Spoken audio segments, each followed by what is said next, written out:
listening to the 14th source for all geeky and nerdy news and discussion, which means that you're listening to a podcast. For all intents and purposes. I am D. Bethel. And I'm Andrew Asplund. And we are your two overeducated, codependent nerd hosts, bringing you the things that we like to talk about, but filtered through inquisitive and critical lenses. In the episode for Friday, March 3rd, 2023. I feel like we need to add elderly lenses because, you know. I almost said 2024, but that's when I was trying to schedule my next physical. Because prior to recording this episode, we spent a solid 10 minutes talking about getting old and hovering on death's door. You're being conservative by saying 10 minutes, my friend. But hey, I've got my next doctor's appointment scheduled. How about you, Dan? I do not, because they do not schedule out a year in advance, which is a travesty. But we're not here to talk about our medical woes or successes, I guess. We're here to talk about nerdy and geeky things, Andrew. Before we get into it, what we're going to talk about this week, I just want to check in because I've made some bold claims about Star Trek DS9. Mm-hmm. In that I said maybe I'm not that into it. I'm like, not that I wasn't saying I don't get what people think about it, but by the end of season 1, I was like, okay, it still feels kind of undercooked. My wife and I are now 5 episodes deep into season 2. It seems to be awesome. Now I know Cisco isn't bald yet. But it doesn't have a goatee, right? It doesn't have a goatee. But they seem to be getting it, and I'm feeling this show a lot more. So I just wanted to call on people that maybe had gotten a little upset with me, because DS9 apparently is the best Star Trek ever of all time. But I'm getting it, and it's picking up, and it's good times. Yeah. And I also felt like we couldn't go an episode without talking about Star Trek. Of course we can. I mean, it's just the Star Trek show for all intents and purposes. If only I could get you to talk about X-Men this much, then we'd be good. But I will say also this: we are rewatching season 1 of Strange New Worlds with the hopeful and optimistic debut of season 2 sometime this year. It's funny. I think watching season 1, I was a bit more because we were kind of in the middle of our TNG watch through. Mm-hmm. I was kind of in the mindset of like, prove to me you're Star Trek, you assholes, while still enjoying it. But right. But now I'm like having a much more Star Trek under my belt. That show is a delight. It's absolutely fantastic. I have nothing to complain about with regard to Strange New Worlds. And we're 3 episodes deep now, and I'm excited to see. It's funny, actually, more than anything, it's like we started watching episode 2. I'm like, oh shit, this was this early in the season? All right. I remembered it happening much later, but whatever. Okay, here we go. Let's do this. I think the biggest thing before my last Star Trek comment for the episode today is, I think Star Trek is one of these things that there are a lot of different flavors of it, and not all flavors resonate with everyone, and some of them are not as good as others, but it's been around long enough and they've done enough with it that it is like this idea that they all have a common thread, but right. But how the expressions they make and the stories they tell are all very different, but yet I still find them compelling. So I'll probably never watch Star Trek Prodigy, which is fine. I'll probably never actually ever finish watching Enterprise. I've actually started rewatching it twice, and I get to about the same spot and stop, which is good. I will say, I think the last time I tried watching, I did get a new episode that I really liked that I'd never heard of before. Oh, wow. So it's cool, right? Like, I got something positive out of it. Look at us, planting flags in the sand. Here we are. Now that we got that out of the way, let's actually get to what we wanted to talk about this week, which is something we haven't done in a while, actually. Our respective weeks in geek. So, Andrew, if you don't mind starting, what was your week in geek like? So, I've been watching Star Trek Picard. No, I'm kidding. I am watching it, but we're only 2 weeks in, and I don't want to talk about it. Is it not Star Trek Next Generation season 8? I really don't. I'm only 2 episodes in, so I don't know if I've enough Star Trek. No Star Trek. Yeah. No, I actually watched a show on Netflix called Undone. And I actually spoke about this before, back, I think in 2019 when the first season came out. Oh, God, it's been that long? Yeah, okay. It's an animated show on Amazon Prime. It's actually, I think it was considered Amazon Prime's first like adult-oriented so not Netflix. Animated show. Did I say Netflix? I don't know. Did. Whatever. Amazon Prime. I don't know, man. Okay. You just go in the box and you click the thing and the shows Netflix is like the brand name that we just give to streaming at this point. It's the Kleenex of streaming. So I've been watching. It's on Amazon Prime. So it came out, 3.5 years ago, I think. November of 2019.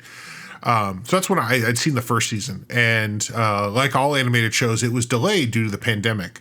And so the second season just came out it came out a year ago, like April of 2022. Okay. And I'll admit that makes more sense. I think we were really, really slowly watching it. It was kind of like, what are we gonna do? Oh, there's an episode of this. Let's watch it.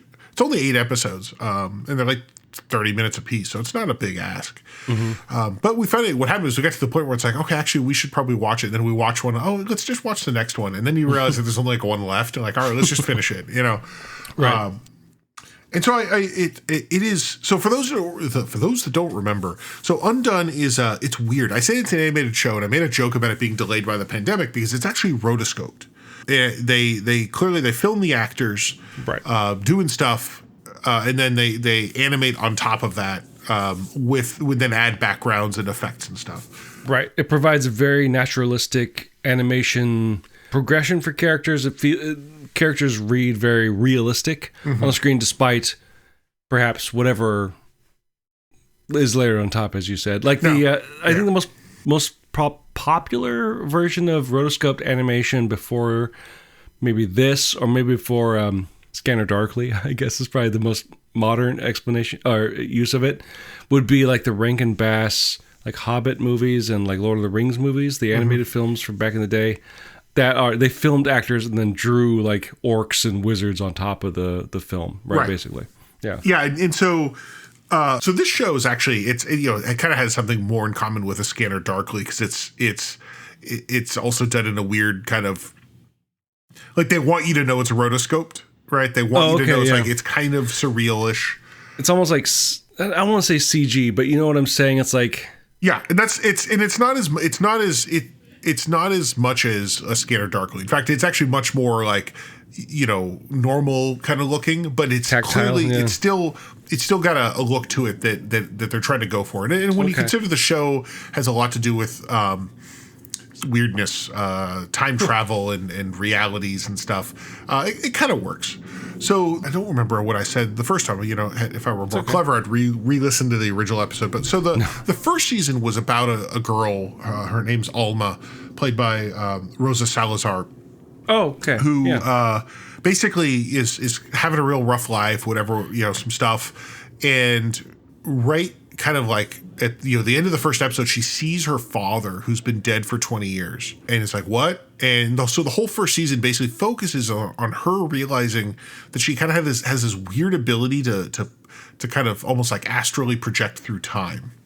And the short story long version is, her father's there, basically similar thing, although he's been dead, but he's kind of also like stuck.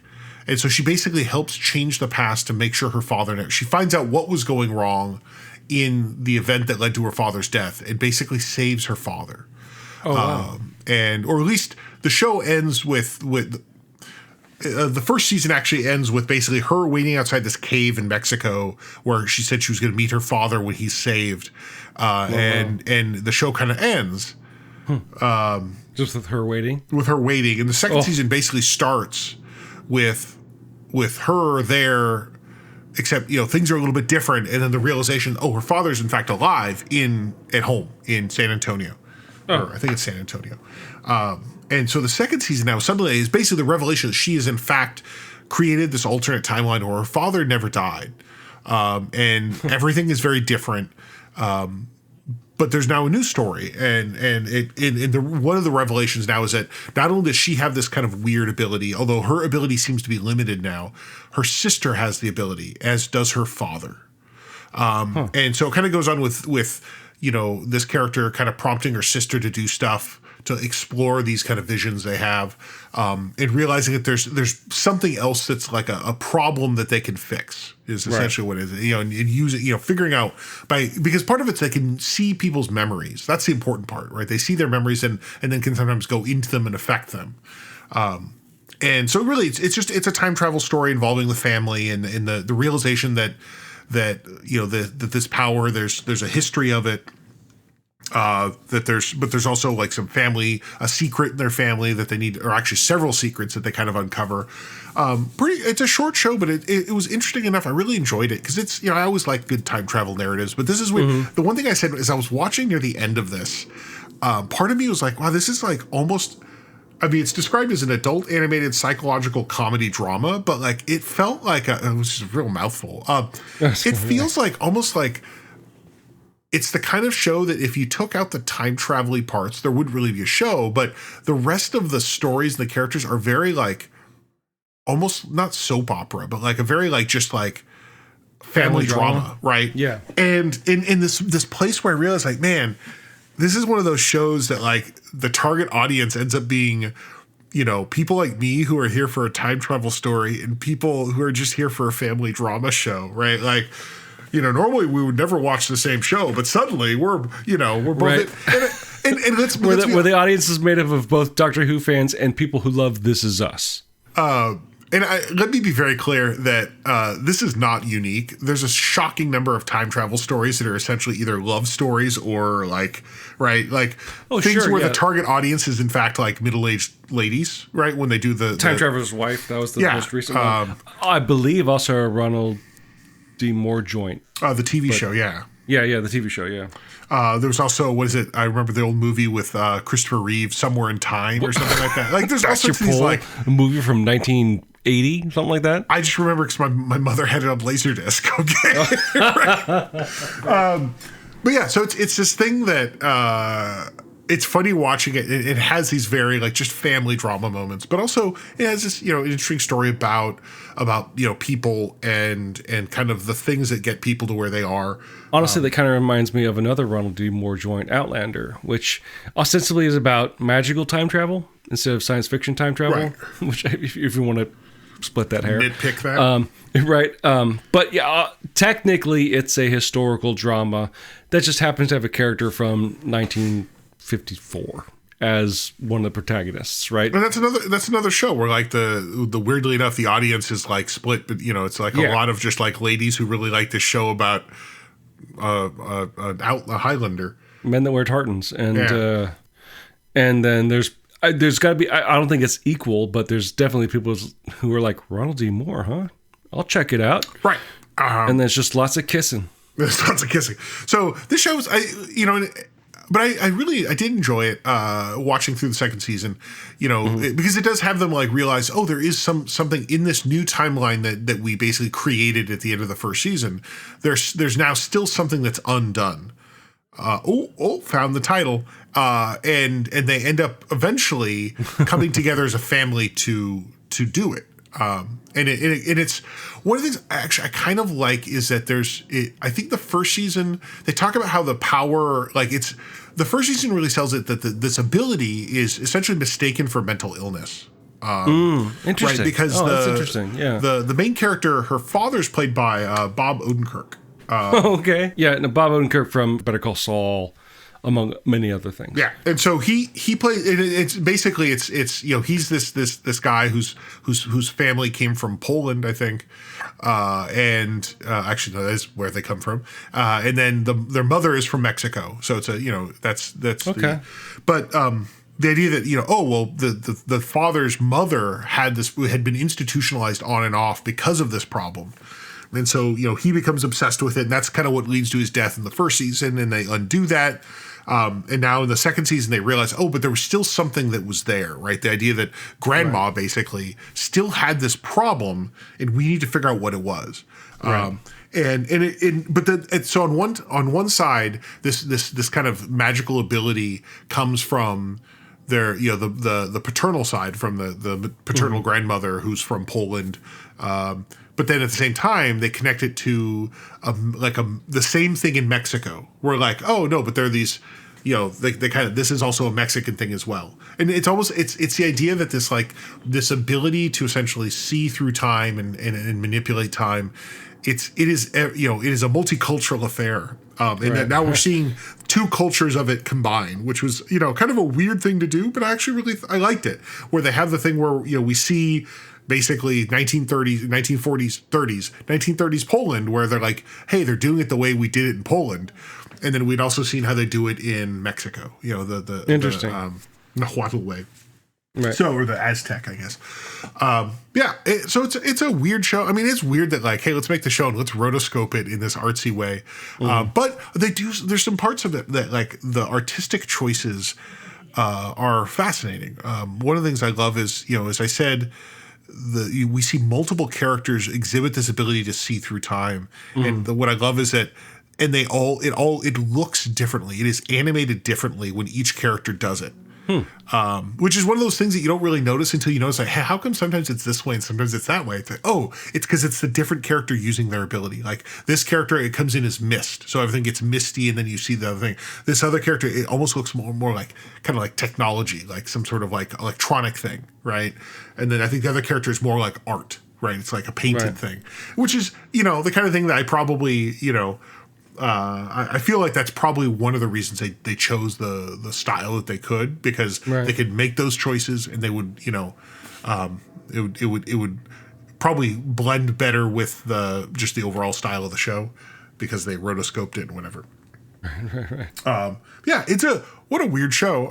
The only downside is that the second season, like the first season, does definitely end with a boy, oh boy, they should get a third season. Otherwise the story's gonna, is gonna end weirdly. And I'll admit, without a spoiler, I have no idea what the actual, like, I don't quite comprehend what the end of the second season is suggesting. It's like, oh, let's do this thing. You're like, what?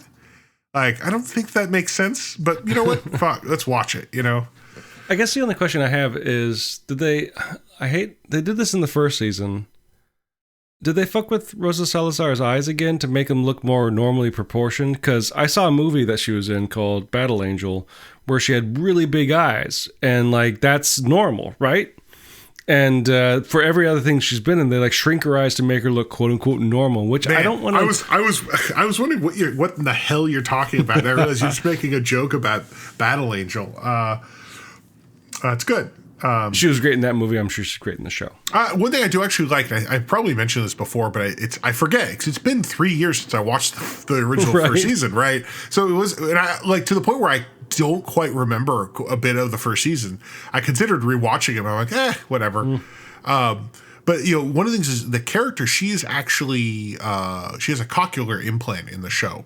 Okay. Cool. And it's one of those things where there are a few instances where they just do little things that like, oh yeah, right. That's for someone who doesn't hear without their implant, like when she takes it out.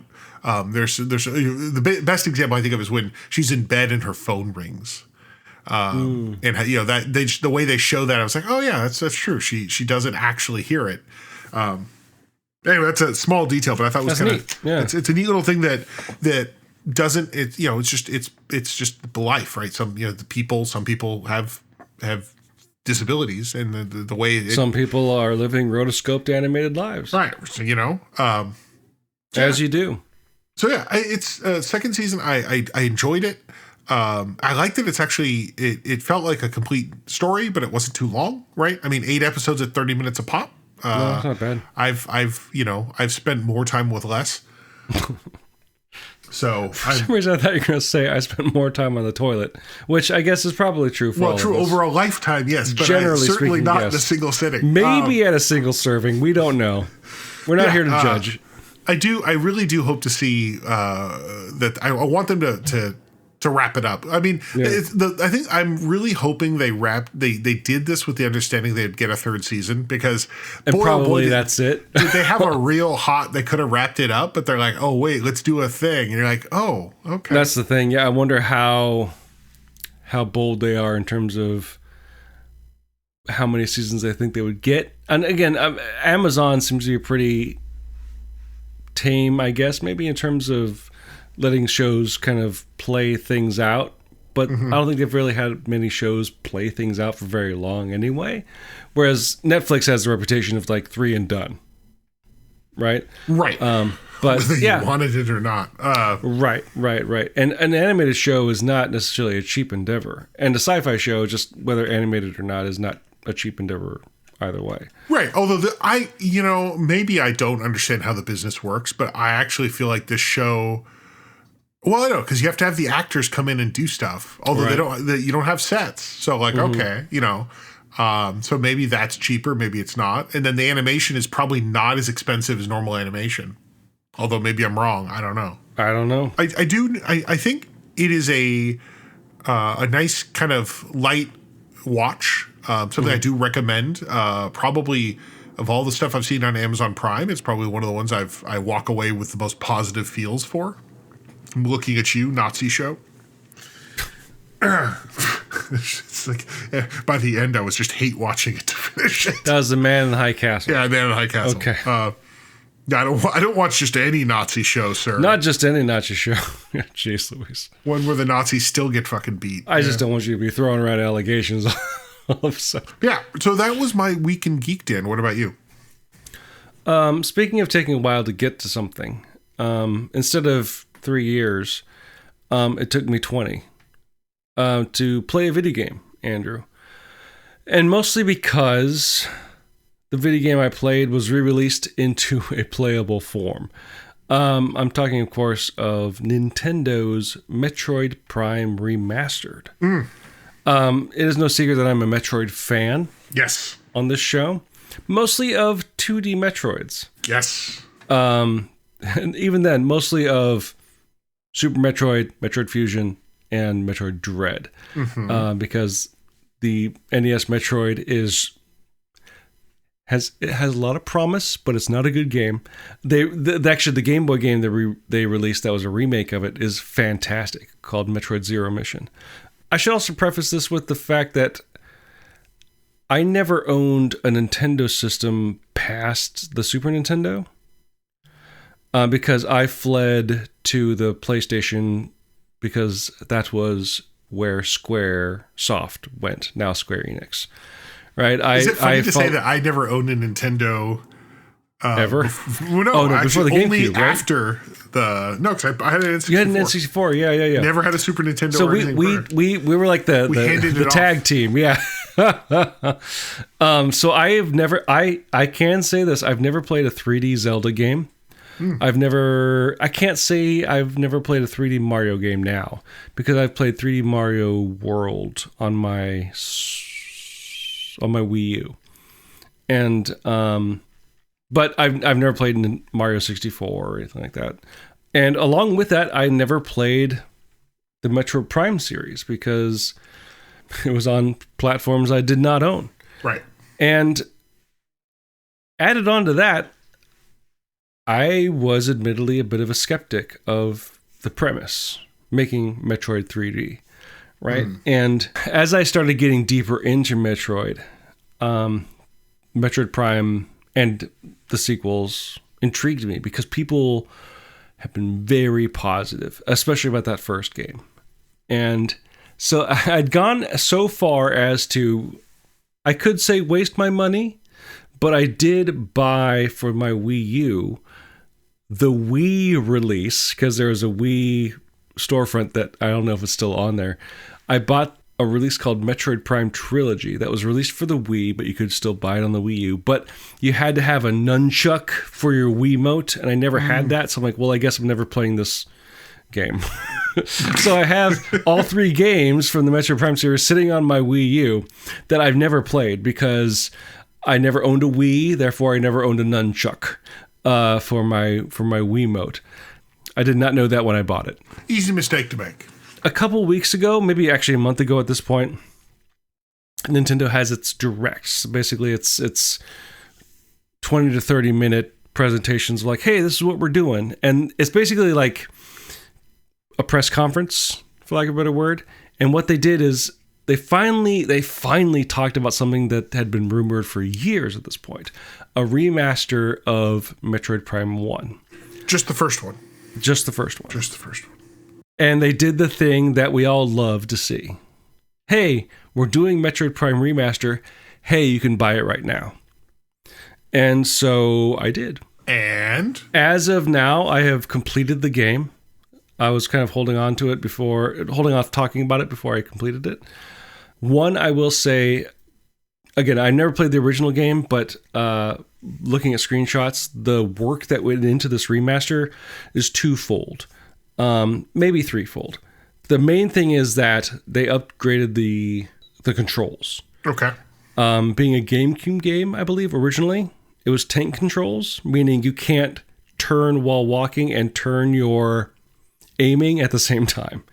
You have to stop, then pivot your view scope in order to aim. They have fixed that to match dual analog control schemes, which makes sense, right? Wait, wasn't it released? It was first person though, right? First person, yeah. Okay, I guess I should say that. I'm so sorry. So yeah, Metroid Prime series, what it kind of brought to the series, aside from coming to new consoles, is that it's a 3D Metroid game, and specifically, it's a first-person game, which seems to, especially for me especially back when it happened, when I was a nascent Metroid fan, but now as a full-blown Metroid fan, I was still kind of like, how dare you? Super Metroid got it right, and look at every 2D Metroid since then. It's been perfect. Why would you need to go to 3D? Why would you need to go to first person? And I'll just say this right now. I was wrong. But let me get to what they upgraded here. They upgraded the controls, so it plays like a modern video game. 2, it's a remaster in the sense that the engine and all the animations and stuff are the same from the original game. But they did a complete overhaul on models and textures. So it looks actually incredible. Absolutely incredible lighting. Like I said, textures and the models are not 16 polygons, right? To the point where I've been listening to podcasts where people are saying, like, this is actually the best looking game I've seen on the Switch. Which that could be praise or it can be a dig, depending on how you want to look at it. ¿Por qué no los dos? Indeed. And the other thing you could probably throw in there as like the threefold there is probably higher quality music. But I think they're still working with the original tracks. It's just higher bitrate exports. But with all that being said, I don't want to say I went into this game skeptical, because it has been highly praised by true blue Metroid fans. But I was definitely skeptical if I would enjoy it, because I am not a first-person fan. Right. And more importantly, considering it is a platforming game, it's an exploration game, I'm like, how does that translate to 3D first-person at all? And I will say this. Obviously, it's a remaster, and it was remastered by the original studio that made the game originally, Retro Studios, out of Texas, I believe, but also with the help of like four or five other studios. But it's still based around that original game. And from what I understand, when the game was released, Retro Studios was like on fire. They were going through layoffs, and it's like the fact that they released a game at all was a miracle. So with that in mind, by the time I got to the end of this game, I'm like, this is Super Metroid. There's, aside from the fact that it's a first-person game, it's doing exactly what, to me, Metroid is supposed to do. It's an exploration game. It's moody. It's lonely. It's depressing in a lot of ways. It's alien. It's scary. Like it's Nintendo's horror series to an extent, right? Because it is ostensibly based off of Alien.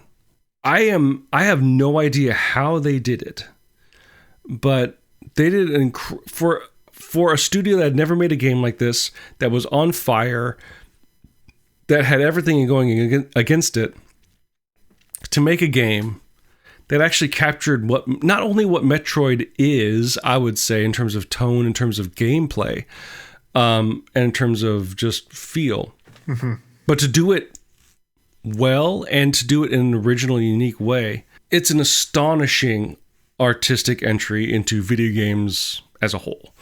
And I'll say this, again, being a person that's not really into first-person shooters specifically, that's probably a misnomer for what this game is. It is a first-person exploration game. I think it has more to do, more in line with maybe the Bethesda Fallout games than it has with like Halo.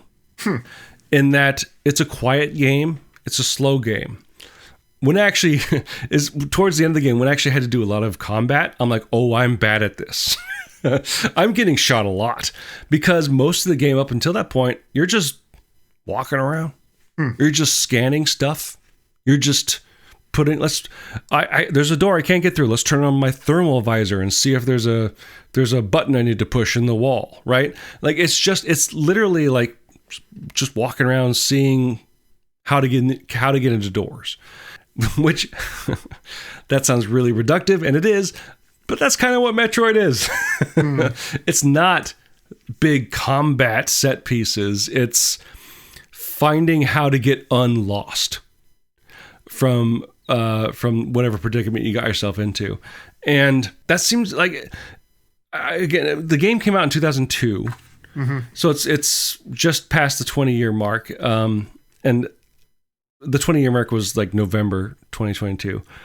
What makes Metroid to me didn't seem to be able to be translated into a first-person point of view at all, because it's about side-to-side traversal. It's about the verticality of it, and especially with first-person games and jumping, those two things don't usually mix, right? But they made compromises, and they gave leeway to the controls.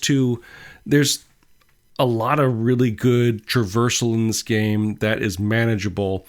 But more than that, like the sense of place that they create for Metroid Prime is exactly what kind of like the pinnacles of the series were before that. I'm thinking of Super Metroid. I'm thinking of Metroid Zero Mission, where like you have 4 or 5 different levels that are all their own distinct biomes that have their own secrets. They have their own traverse, and like and part of Metroid is sort of going back and forth, right, through different places, and things change as you go back and forth. And I don't know like what kind of design documents that Retro Studios, a company that isn't owned, or at least wasn't at the time, owned by Nintendo, what kind of access they were given, but like they plugged in exactly to what the intention of the creators of Metroid, Super Metroid, Metroid Fusion, to exactly what they were doing.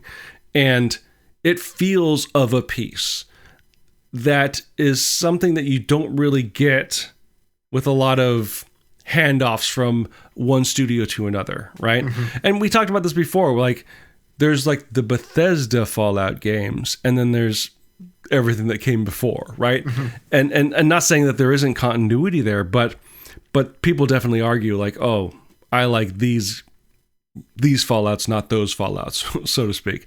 But I have to say it, like the fans are not wrong when it comes to Metroid Prime. Like it is seamless. And I really hope either one, I get a nunchuck so I can play Metroid Prime 2 and 3, or that they release those in some capacity on the Switch, because this game was incredible, absolutely incredible. I was flabbergasted playing this game start to finish, and I genuinely felt like I missed out on a lot by not playing this game up until this point. But honestly, if I were to play this game for the first time, I'm glad I got to play it in this mode with updated controls, with updated visuals, updated music, because like I said, all the engine is original, the animations are original. What they just updated was mostly aesthetics and controls. Another startling fact is like it plays with those minor tweaks. If you told me it was made for the first time this year or last year, that makes a lot of sense too. Yeah, absolutely. I guess it's weird. My only memory was I picked up Metroid Prime probably 2002 or 3. And I probably didn't play it more than 15 minutes. That's too bad. It's one of those things where I really bounced off of it. Is kind of like, I don't know what this game is, but You're a Castlevania 64 fan. I get it. Well, well, and that may be part of the kind of the salt in the wound, because I was a Castlevania fan from Symphony of the Night, and when Castlevania 64 came out, I picked it up and was like, what, this is I don't know what game this is, but to call it Castlevania is an affront, you know. So I think I developed an aversion to the 2D transition to 3D. One that I actually think I still carry that around. Like I realize there's a lot of games where I'm like, yeah, it's fine. Could have been better 2D. Like I'm the guy that says that now. So who knows? And I think I carried that around a lot as well. I think probably that's what kept me from, aside from not having the consoles, what kept me from approaching 3D adaptations of 2D games that I was familiar with, or 2D franchises, I should say, I was familiar with when I was younger, because generally they're bad, right? It just happens to be, I would say, with no hesitation, that this game bucks that trend completely. Long story short, like too late, right? Sorry. Long story longer. The other interesting thing about this as a Metroid fan is that this series is interesting because Metroid Prime 1 came out in 2002, one day before technically Metroid Fusion came out. They were released together, basically. But Metroid Prime takes place between Metroid 1 and Metroid 2, which was a Game Boy game, right? And so they had to consciously and intentionally ignore all the story development that happened ever since. And story development is, I'm putting that in quotes, you can't see me, because it's a Metroid is intentionally sparse. There are some major story points that occur past Metroid 2 that are important and can't be ignored. And so they had this little wiggle room to play with, and they made 3 games out of it, and apparently a 4th one is coming out. This little wiggle room, and they made 3 whole games. Right. Honestly, I think part of it was like, I don't know if they... Actually, I do, to an extent. But I felt like... I feel like finishing the game, it kind of feels like, well, we got one shot at this, let's make it count. And I say they weren't necessarily planning on a sequel, but they did sort of shoehorn that in. If you complete the game with 100% completion rate, and this goes back to the original GameCube version, you get like a little secret ending that does allude to what happens in the sequel. But honestly, if the sequel never happened, it'd be fine, right? Because it's more just like a ha-ha kind of ending, more than like, oh, what's coming next?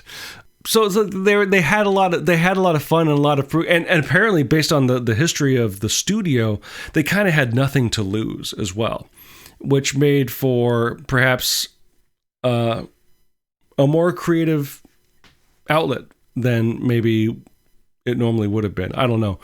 I'm sure there's a documentary or book to be read or written about this whole development process that I would like to read someday.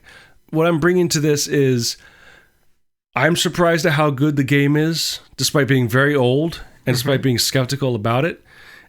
But especially in reading about it, I'm even more surprised that the game came out at all, which is also a testament to just, especially 20 years later, video game development hasn't changed that much. It always seems to be people crossing the finish line by crawling rather than sprints, right? It's fascinating. Video games are fascinating. And Metroid Prime converted me to 3D Metroid, which I genuinely didn't expect. Well, there you go. Thanks, Metroid Prime. So if you, dear listeners, have any thoughts about the topics we discussed this week, feel free to leave your thoughts as comments on the page for this episode at forallintents.net. You can also post your comments or engage in conversations with other listeners on our Facebook page. You can find us on other social media as well, where you can find each host at their own sort of preferred social media page. You can find me on Instagram at dbethelcomics, and you can find Andrew on Mastodon at profounddark at dice.camp. While you're at our website at forallintents.net, you can also take a look at our YouTube page, which you can find by clicking on the link in the corner that says YouTube. There, you'll find this podcast. And if you are listening to this podcast there, please feel free to like and subscribe, or as the kids like to say, ring that bell. We use two tracks of music for our show. One is called Disco Medusae, the other is called District 4. They're both written and performed by Kevin McLeod of the Clan McLeod, immortal swordsman, graph paper enthusiast, and musician extraordinaire. You can find his music at incompetech.filmmusic.io, and that's all licensed under the Creative Commons 4.0 Attribution License. If you like the show and like to help us out, the best way to do so would be to subscribe to the show using whichever podcasting service you happen to use. What would help us out even more, though, would be to go to their storefront and leaving some sort of review, whether a text review or using their proprietary metric, help spread the word to new potential listeners through the magic of algorithms.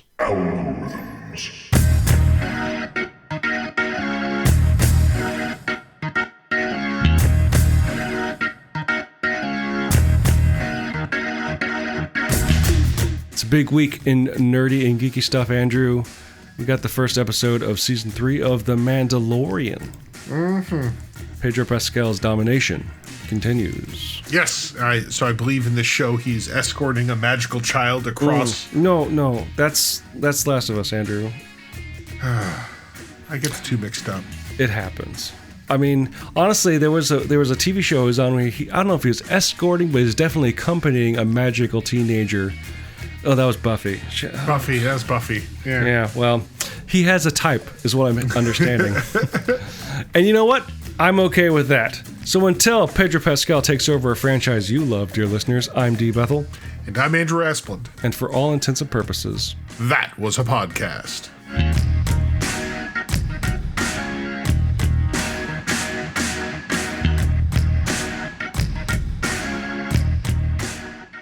I'm glad I don't run a show of Star Trek. I'd be like, end of the season, what can we do? Can we make him a Borg? No, it's been done. No? Yeah, it's been done. That's my Week in Geek. What are I'm you scheduling a doctor's appointment for Good Friday, so check the Okay, I'm writing that down for you. That's my Week in Geek. Why are dentists the only people that fucking understand how to schedule appointments? All right, let me put Glenn got me a new robe that has a hood, so I'll put my hood on. So I'm like a fucking Sith Lord Are you an assassin? Oh, yeah. Look at me. Okay. They're engineered. Okay. Genetic little monsters that have been engineered. Okay, go. Just like me to be annoying. I'm genetically engineered to be annoying. And you burst out of that test tube. Okay, door goes closed. Thanks a lot, Nintendo. How dare you? I got stuff to do, Nintendo, but you make me play your silly games? Exactly.